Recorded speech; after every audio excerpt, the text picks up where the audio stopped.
Okay. All right. Carter's doing 5th grade physics. So he's learning all about physics right now. All right. So let's say if S equals speed, and that equals distance divided by time. All right. You get it? Yes. All right. So let's rewrite this. In algebra, look, when you're doing these equations, you want to try to rewrite that because it's easier for us to understand it. The other way.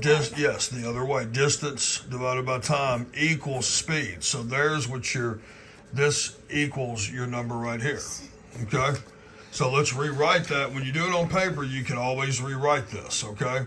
The equal sign can go either direction, but we work left to right, so it's easier to rewrite it. All right, so let's say the distance is 382 miles, right? Mm-hmm. All right. And we divide that out and say we're going 50 miles per hour. All right. And what we want to know is then, therefore, what do we want to know? We want to know how long it takes. How long it would take. So you divide this out. Hold on a minute.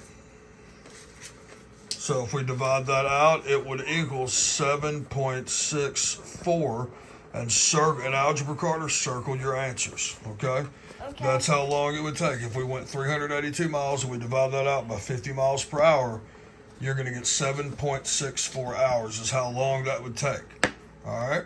So that's just how this is. We just rewrote this out. All right? Okay. Do you understand it? Yes. All right. I'm still on that page. We may be building this at school. But Yeah.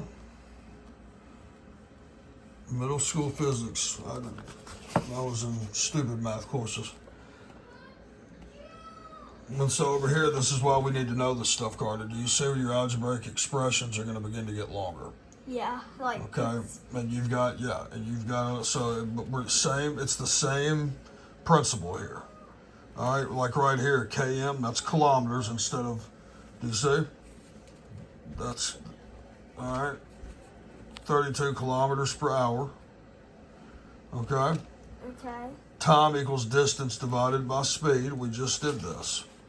All right, so you're coming along. This is when you're going to start working your expressions. I'm a step ahead of my old school. You're definitely a step ahead of where I used to be. Okay, but do you understand what we're saying here?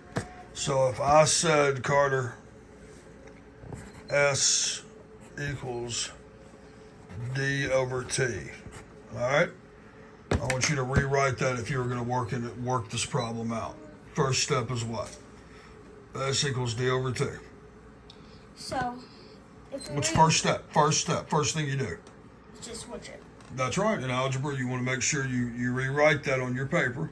Oh, how? Okay. So D T Divided by T. divided by T equals S. Good job. And then you plug in. You've got your variables, and you want to plug in these values. Okay. Do you get this? Yes.